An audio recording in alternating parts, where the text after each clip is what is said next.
May suon, may gabi kaniyong tanan, and then, ano na sab kita karon sa tuang sinimana nga atoang gitawag og pamalandong sa Ebanghelyo sa Domingo.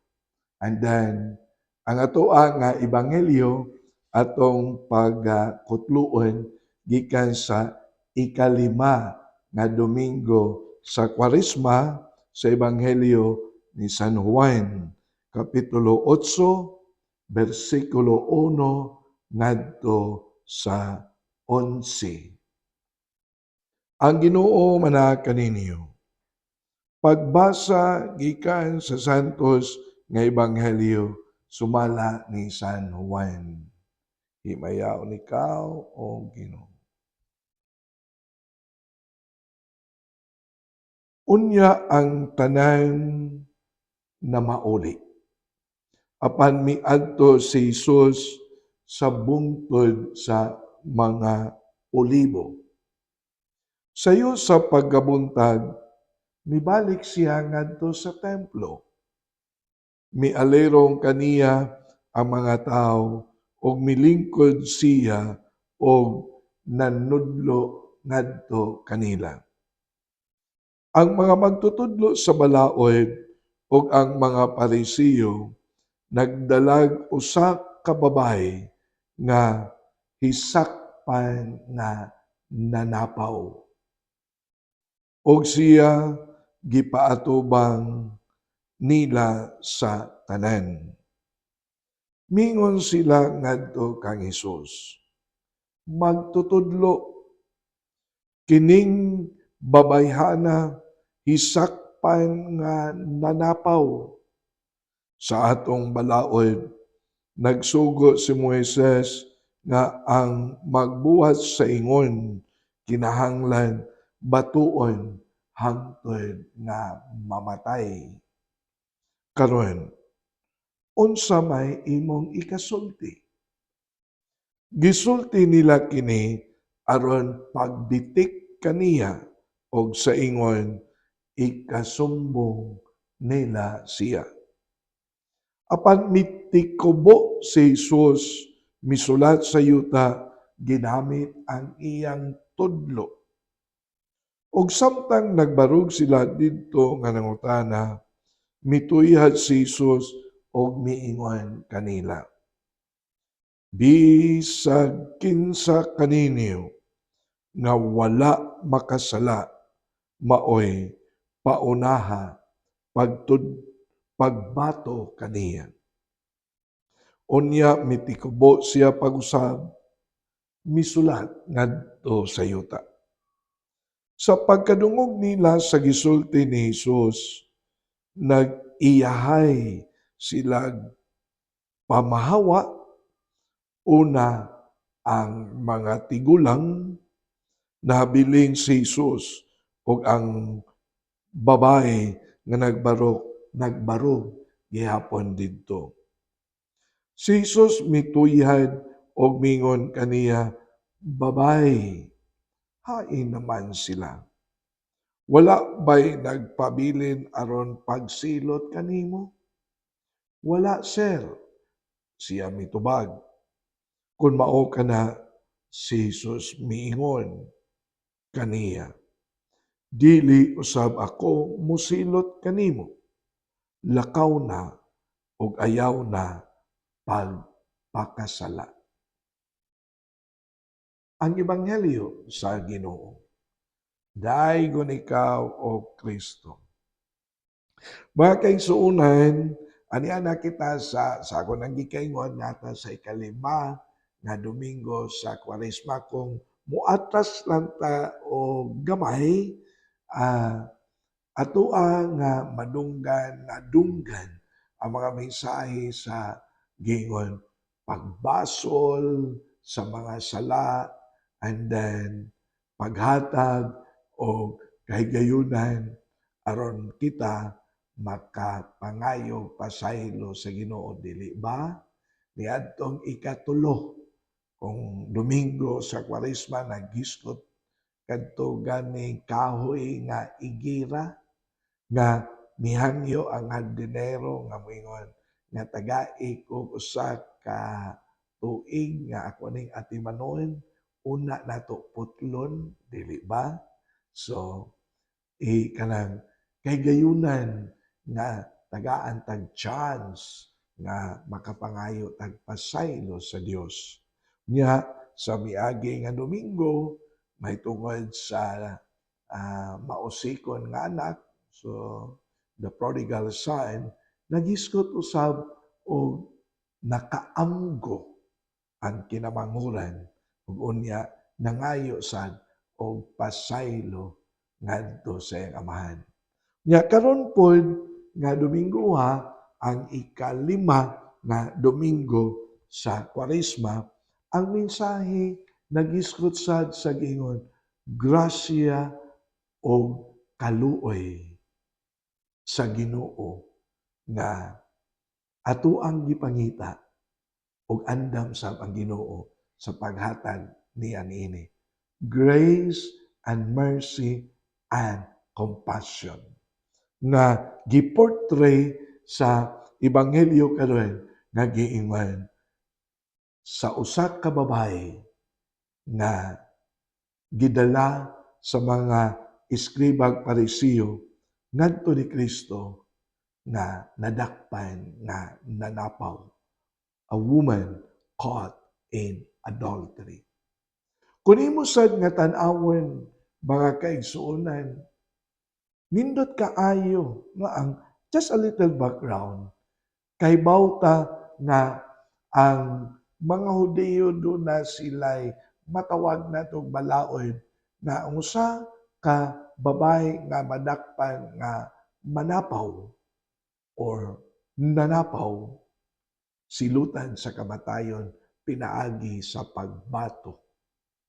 Apan dili lang baya gyud ang babae mo'y silutan, apil baya pod ang lalaki.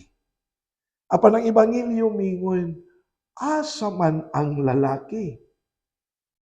Nakadagan, nakaipsot, pero that's not the question nga tagaan o pagtagad.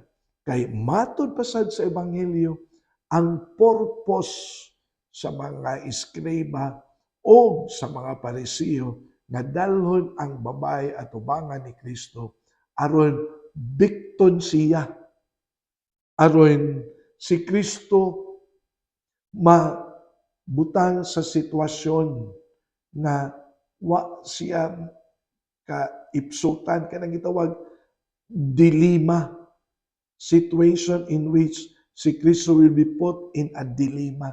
Kanang sitwasyon nga kung asa siya, wa siya kaipsutan. Like for example, kung muingon siya nga pasayloon ang babae, that is against the Mosaic law, balaod sa mga Hudiyo.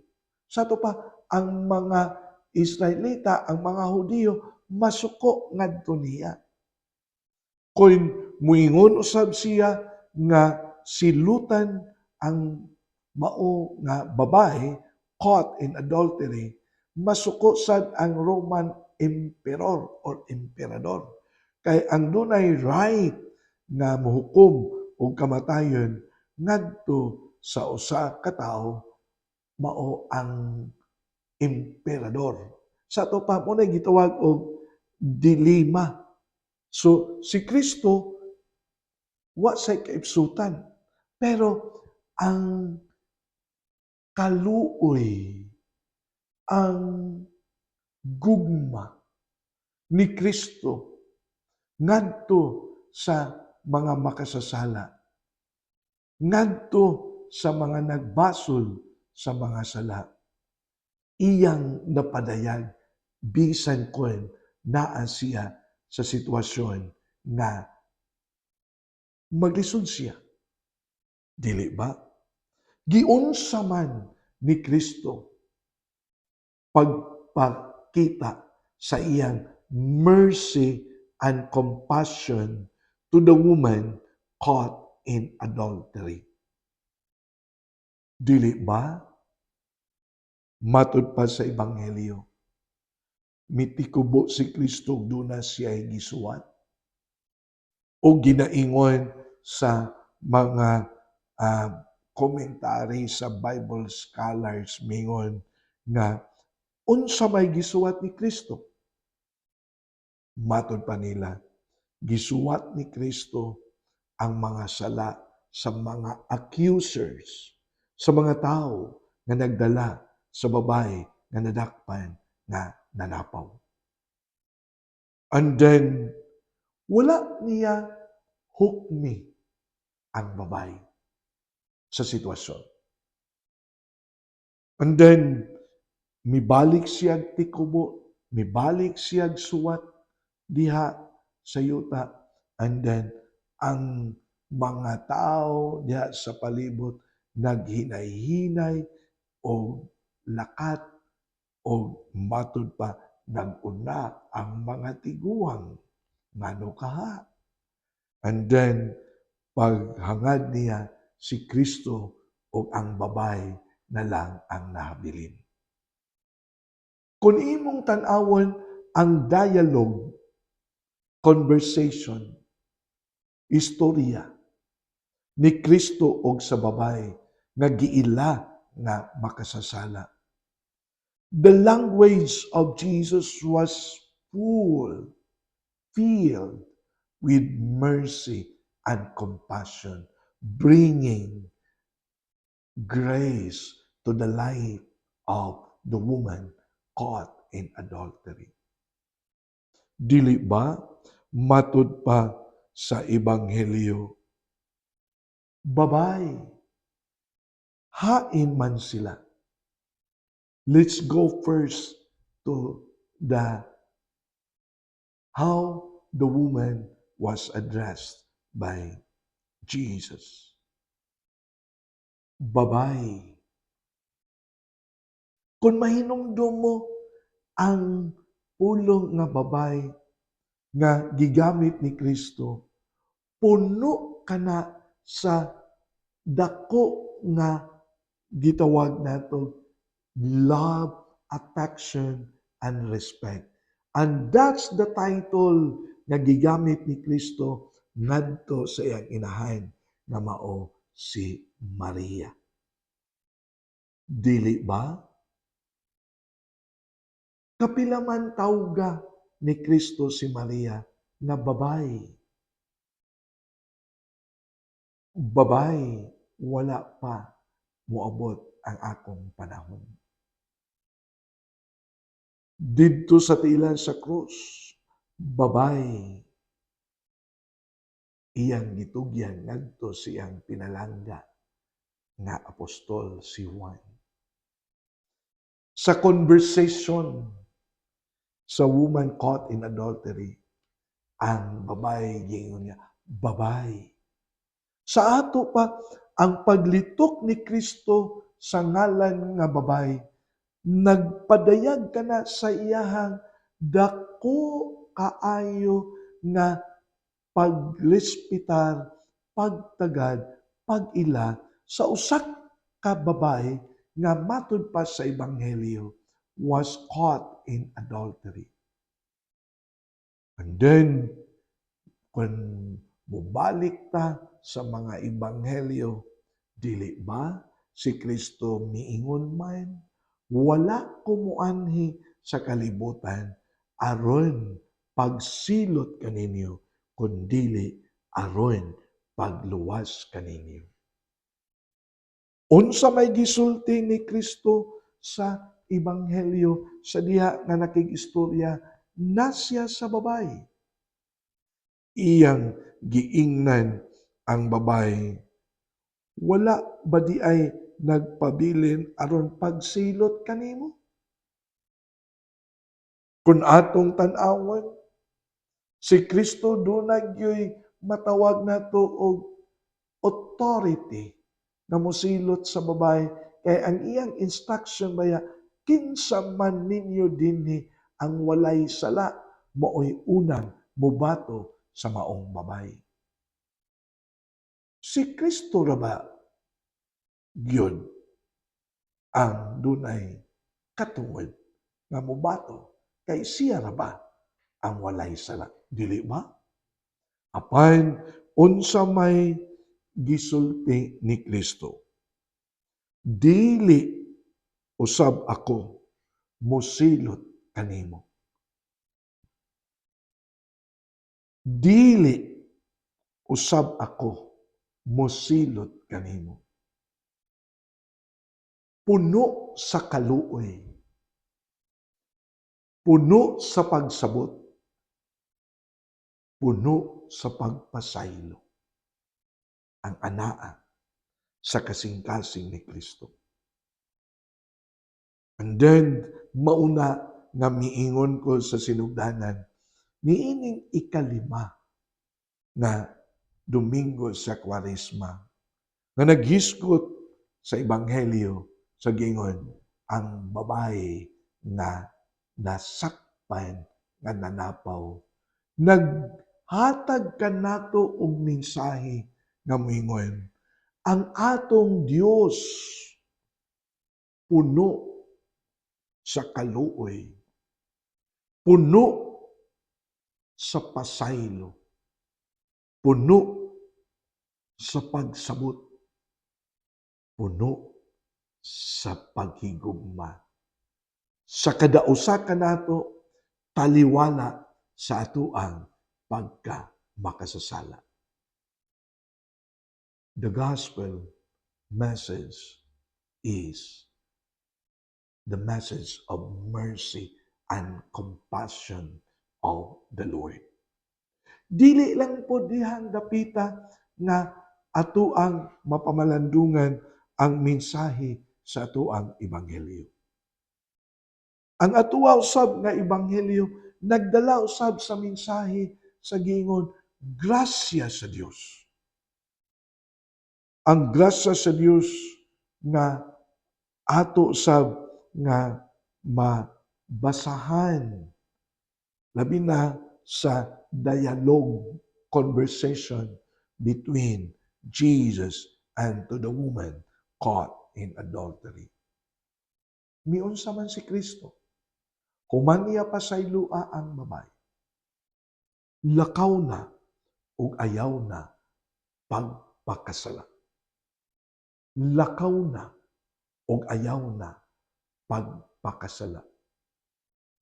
Grasya sa kabag-uhan sa kinabuhi. Grasya sa pagbalik sa Dios. Grasya sa matulid nga dalan na angayan nga subayon. Dili ba mga kaigsunan? Sa ato pa, ang atong ebanghelyo moingon, dili lamang nga kita mapasaylo sa Dios. Dili lamang nga ang Dios puno sa kapasayloan, mercy and compassion. But ang Dios nagdala kanunay grasya sa atuang tagsa-tagsa ka kinabuhi. Sa akoa nga pamalandong personal reflection, mga kaigsuunan, if you talk about God's grace, ang grasya sa Dios, muna akong ibalik-balik sa pag-ingon. Happy ending. Ang happy ending mo ingon, maayo o resulta. Dili ba kaninyo nga mga ginikanan nga naghago, nagpasingot sa inyong singot, aron lang yun makapaeskwela sa inyong mga anak. Sa ngalan sa grasya sa Dios, doon joy mapaabot na mao ang kalampusan sa pag-eskwela sa mga bata. Dili ba? O kaninyo nga mga estudyante nga nagsakripisyo, nagtuon gyud, nagtinarong sa pagtuon. Sa ngalan sa grasya sa Dios, you will be successful. Sa mga pamilya na kanunay nag-uban, nagmahal sa kadausa kaninyo. Sa ngalan sa grasya sa Diyos, you will have a happy family. Dili ba? Mabitaw sa mga recollections na akong pagkahimuon, ako gidayong pahinumduman ang katawan o ang mga pamilya. Ayaw ninyo buhia ang inyong pamilya sa kwartang pinaspasan kay dili kita makadawat sa grasya sa Diyos. Lahi gyud kung ang pamilya magtubo, mabuhi sa kwartang hinaguan, pinasingtan kay daghan ang grasya sa Diyos na moabot sa atuang kinabuhi. Dili ba? So, niini karon atong pamalandong, na malandong kita sa mensahe, ang Diyos puno sa kaluoy, puno sa pagigugma, ug ang Diyos mo'y tuburan sa grasya na atuang gikinahanglan. Among lang itong amahan, panalangin niya mo mga igsuoy nga mga masakiton, ayuha sila silang tagsa-tagsa ka mga balatian o mga sakit. Tagaysab og gugma, pasensya ang mga nagatiman kanila. Kinintanan, among gituboy ngadto ni Kristo na among Ginoo. Amen. Mga kaigsuonan, ani lang sa kukutob, magkita na usab kita sa sunod nga semana sa maghihapon nga oras alas 6 sa gabi sa atuang FB account, Archdiocese of Cebu Catechetical Ministry. Na kini si Father Joseph Intig ang kanunay na nag-uban kaninyo nining atong pamalandong sa Ebanghelyo sa Domingo. Ang Diyos magpanalangin kaninyong tanan sa kanunay.